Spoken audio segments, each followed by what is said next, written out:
Ha sido Paul, un francés que sigue el grupo Humo, quien nos ha pedido que hagamos un vídeo sobre los nuevos descubrimientos que los humitas nos entregaron hace tiempo. Nuevos descubrimientos que implican lugares como la estructura de Richat, Göbekli Tepe y qué es lo que ocurrió al ser humano entre los años 20.000 a.C. y 4.500 a.C., una época oscura en la que estábamos sometidos presuntamente a entidades que venían de la constelación de Orión. Ya sabéis a quiénes me refiero. Sí, los reptiles y por supuesto los grises. Por favor, esté atento a las nuevas informaciones que en este vídeo vamos a entregar porque nos permitirán entender bastante más claramente qué es lo que quizás le sucedió al ser humano en esa oscura época. Vamos allá.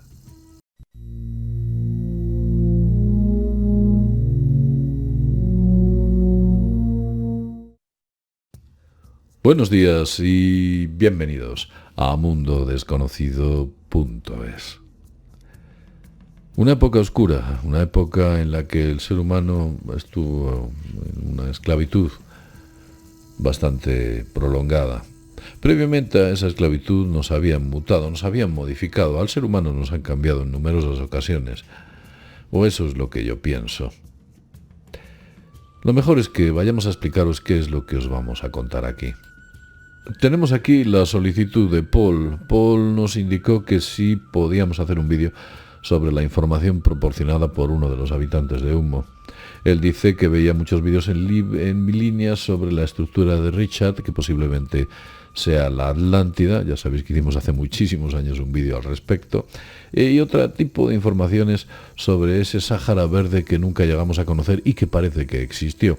¿Qué pasó en aquella época? Todo unido a esos 20.000 años antes de Cristo en el que el ser humano empezó a meterse dentro de una oscura historia. Veréis, lo primero que tenemos que hacer es mostraros un gráfico que quizás algunos de vosotros ya habéis tenido la oportunidad de ver. Lo que vamos a explicar aquí son datos adicionales que podemos descubrir. Hagamos un poco de historia sobre lo que los señores de Humo nos dijeron de la propia historia del ser humano. En origen, el ser humano, por supuesto, no era como el ser humano que nosotros somos. Era otra cosa. Estaba dividido en dos tipos claramente diferenciados. Uno de ellos eran los neandertales y otro eran los cromañones. Parece ser que solamente uno de los dos grupos pudo salir adelante, que fue concretamente el grupo de los cromañones. En este periplo de tiempo, entre el año 33.000 a.C. y el año 20.000, aproximadamente, existió una intervención. Una intervención de seres con aspecto reptil y con aspecto muy similar al que representan los grises, esos seres que presuntamente vienen de la constelación de Orión. Pues sí, aquí vinieron e intervinieron al ser humano. Intervinieron para que finalmente predominase el hombre actual, el ser humano, el hombre y la mujer, por supuesto. Pero estos seres tenían un plan muy ambicioso. Esto ya lo conté en otro vídeo. Ese ambicioso plan era aprovecharse de todas las infraestructuras, digamos que todos los recursos que el ser humano tenía. Pero había uno en el que tenía un especial interés. Y ese que era el humus. Parece ser que el humus es absolutamente fundamental para que un planeta pueda albergar la vida. Si no hay humus, no hay vida. Entonces la Tierra, y por aquellos momentos, y concretamente entre el año aproximadamente 20.000 y el año 4.500 a.C., hubo un suceso que sometió al ser humano en la más absoluta de la esclavitud, de la cual hoy en día no queda nada en el recuerdo. Solamente unos pequeños datos que os vamos a mostrar. En aquellos momentos, estos seres, vuestras entidades, lo que hicieron fue esclavizar al ser humano. Literalmente, nos hacían trabajar en pantanos, nos hacían trabajar en cienagales, nos hacían trabajar en unas condiciones absolutamente deplorables. Pero, ¿qué es lo que exactamente hacían? El gráfico que aquí os muestro, en él aparece algo muy interesante. Si sois observadores, veis aquí como una especie de espiral que está colocada sobre un mapa. Esta espiral que está colocada sobre un mapa no es ni más ni menos que la estructura de Richat. Esta es la estructura de Richat. Vamos a poner una foto para que la podáis ver claramente. Es esta de aquí, concretamente, es una fotografía efectuada por la NASA y es un extraño efecto que se produjo en el Sáhara. A fecha de hoy no saben concretamente de qué vino. Algunos decían que había sido un meteorito, pero se ha descubierto a posteriori que de meteorito nada. Además, la erosión que se ha producido en la zona es una erosión hídrica, producida por agua. Aquí se pueden ver más datos. Si accedéis al contenido podéis encontrar más datos. La estructura de Richat concretamente se encuentra en Mauritania. Vamos a ir a la zona donde está. Dicen que es de los pocos objetos que se pueden ver geológicamente desde el espacio de manera nítida. Es esta de aquí. Su tamaño es considerable. Podemos ver que la línea o una línea trazada desde un punto hasta otro prácticamente nos da unos 50 kilómetros. Eso es lo que dice incluso la Wikipedia, 50 kilómetros.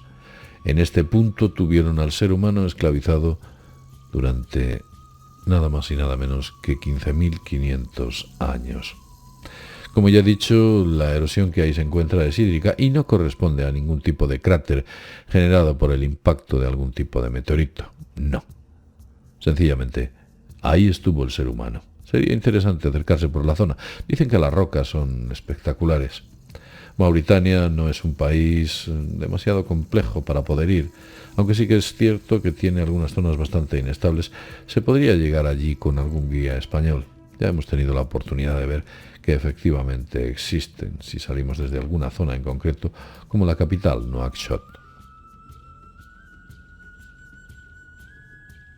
Pero volvamos al tema que nos trae aquí. Hemos visto la estructura de Richat y ahora lo que deberíamos entender es concretamente el papel que jugaba Göbekli Tepe. Aquí está o aquí aparece Göbekli Tepe. Göbekli Tepe aparece en los últimos estadios, aproximadamente tiene una antigüedad de unos 10.000 años antes de Cristo. Y si somos observadores podemos ver como tuberías o canalizaciones situadas sobre lo que pudiéramos ser como una especie de máquinas de terraformación. En realidad, más que terraformación, lo que están haciendo es modificar terraformación, porque lo que se llevaban de aquí era el humus. Lo hacían en inmensas naves, contenedores que reciclaban, o de las que reciclaban única y exclusivamente los sistemas de propulsión. Las naves eran desechables, el sistema de propulsión parece ser que no. Y estos sistemas lo que generaban es como una especie de intenso vapor de agua o elemento que modificaba el clima, crea una importante modificación del clima. Aquí aparece un personaje que es claramente conocido por todos ustedes, o muchos de ustedes, que es ni más ni menos que Pazuzu. Pazuzu es un demonio, y más allá de lo que pudiéramos ver como una representación gráfica, quizás este elemento existió realmente. No tenemos muy claro la vida de estos seres, pero quizás lo que para nosotros es una generación, para ellos no es más que un suspiro. Por eso sus planes son generacionales, tienen mucha paciencia, más que nosotros. Pero fijaos, podemos pensar que todo esto obedece a una especie de paranoia por parte de los sumitas. Vamos a ver algo muy interesante. Quiero que veáis este dato, este estudio. Este estudio fue presentado en Nature hace ya bastante tiempo. Os pondremos el link en la página web de Mundo Desconocido, de donde podéis encontrar este estudio. Veréis, hay un momento en concreto en la historia del ser humano, y fijaos qué curioso, que no han sabido explicar decentemente qué es lo que ocurrió, en el cual la cantidad de hombres que había con respecto a las mujeres era mucho más pequeña. Ese tiempo en concreto, y si lo vemos aquí, está más o menos situado en un punto en el que sucedió aquella intervención, entre menos 20.000 antes de Cristo y más o menos el 4.500. Ahí está, se puede ver una importante reducción de el ser humano en los hombres. Mientras tanto, las mujeres se mantenían. Parece ser que a los hombres nos utilizaban como herramienta de carga o como elemento o herramienta para poder efectuar esas labores de extracción o creación del humus. ese valioso elemento que ellos necesitaban para poder dar riqueza nuevamente a sus mundos, que por cierto casi dejan al nuestro estéril. Recordemos que se habla y se ha dicho de siempre que África era un vergel. Pero ¿qué papel juega dentro de todo esto concretamente Göbekli Tepe? Vamos a verlo. Göbekli Tepe nace en un momento de la historia muy concreto y es bastante después del periodo Dryas. El periodo Dryas, junto con el periodo glaciar, fue una de las etapas más frías del planeta. En ese momento, cuando aparece Göbekli Tepe, las temperaturas empiezan a suavizarse y volverse muy parecidas a las que ahora tenemos. Anteriormente, y como se puede ver, hay una serie de elementos en el Pleistoceno y principalmente entre ese Pleistoceno y el que llamaba periodo de Dryas, existe ese máximo glaciar que desaparece. Los fríos se van retirando poco a poco y este contexto histórico de temperaturas correspondería bastante a los datos que nos entregaron los sumitas sobre lo que ocurrió. En realidad hubo una terraformación del clima en aquella época. Primero modificaron al ser humano para convertirle en una herramienta inteligente y después utilizaron al propio ser humano para terraformar el planeta y poder utilizar ese valioso humus para dar riqueza al suyo. En un momento concreto, y hace unos 4.500 años antes de Cristo, unos 6.500 años desde la fecha actual, el ser humano es dejado, ellos se largan, desaparecen y la cultura empieza a florecer.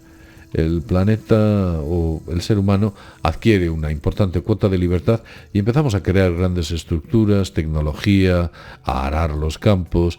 Empezamos la era espacial incluso, o momentos en los cuales ni siquiera hemos llegado, porque ellos anuncian ahí una especie de año 3000 en el que vemos aquí una representación de un ovni. No sabemos exactamente por qué lo ponen, si porque nosotros los construiremos o porque nuevamente habrá otro ciclo parecido al que vivimos hace ni más ni menos que unos 6.500 años. ¿Volverán otra vez a esclavizarnos? No lo sé. Ya nos mutaron una vez, quizás dos, tal vez tres. No sabemos cuántas veces han cambiado o mutado al ser humano para utilizarnos como herramienta, como presunta herramienta. Todo esto, por favor, cójalo como una película de ciencia ficción, como algo que usted lo puede dejar en stand-by o algo a lo que usted le puede dar una oportunidad. Cójalo como quiera, nadie le está pidiendo que se crea absolutamente nada. Son todo hipótesis y teorías entregadas por unos señores de los que no tenemos una confirmación de su existencia al 100%. Pero si bien es cierto, encajaría bastante con el contexto histórico producido durante aquella etapa tan oscura que duró ni más ni menos que 15.500 años. Imagínese usted que estuvimos 15.500 años sometidos a esas entidades de manera cruel. No me extraña que salgan representados allí como Pazuzu con forma de demonio. Hicieron lo suficiente como para ganarse esa reputación. Los dioses en realidad no eran muy benévolos con el ser humano. De hecho, nos utilizaban como juguete, como herramienta y como un elemento para cubrir aquellas necesidades que ellos tenían. Sé que se preguntará por qué dejaron o nos dejaron en el año 4500 a.C. La respuesta que nos dieron los sumitas es que al parecer el planeta Tierra ya prácticamente lo habían dejado desolado. Como hemos podido comprobar o he podido comprobar por esos trabajos que hay de investigación sobre la reducción del ser humano, no solo debió ser en Göbekli Tepe y no solo debió ser en la estructura de Richat donde estos seres intervinieron, sino que lo hicieron alrededor de todo el planeta. Quién sabe si en el centro de Australia, eso que es hoy en día un gran desierto, hace muchísimo tiempo allí hubo otra cultura floreciente en una especie de vergel del cual hoy en día no quedan más que los restos. Tal vez sucedió lo mismo en el desierto del Gobi. Tal vez sucedió lo mismo en el desierto de Atacama o en el desierto o los desiertos de Estados Unidos. Hay muchos en el planeta y algunos de ellos no se explican fácilmente. Quizás ahora y con todos los elementos tecnológicos que tenemos, somos unos esclavos o seríamos unos esclavos bastante más óptimos para aquellas necesidades de esas entidades que mucho me temo no han desaparecido del todo. Siguen aquí entre nosotros, escondidos en las sombras y muy posible operando. No sé si como dicen los sumitas. Y todo esto, pues, como ya he dicho antes, siempre se mantiene desde un contexto de tal secretismo que lo único que nos queda es la oportunidad de decir que usted lo puede coger como ciencia ficción porque una invasión silenciosa de estas características solo se puede llevar a cabo por culturas que nos sacan cientos de miles de años, si no millones, en cuanto a avance tecnológico. Para ellos no somos más que un muñeco, una herramienta triste que cubre aquellas necesidades que ellos tienen. La pregunta que me hago es: ¿en cuántos mundos han hecho ya esto? ¿Cuántos mundos han colonizado? ¿Cuántas civilizaciones, cuántas culturas han sometido? ¿Cuántos pueblos que pudieron florecer y viajar entre las estrellas y buscar una especie de paraíso para sus habitantes cayeron en manos de criaturas similares a estas para ser finalmente sometidos? Esperemos que nuestro destino no termine así.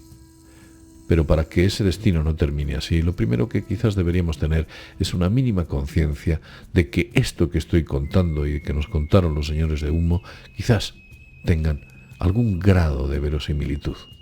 Ya he dicho que no tienen por qué creérselo, pero ¿y si fue así? ¿Y si es así? Lo dejo en este punto. Como siempre decimos, y más, desde mundodesconocido.es nos vemos en el próximo videoprograma. Hasta pronto.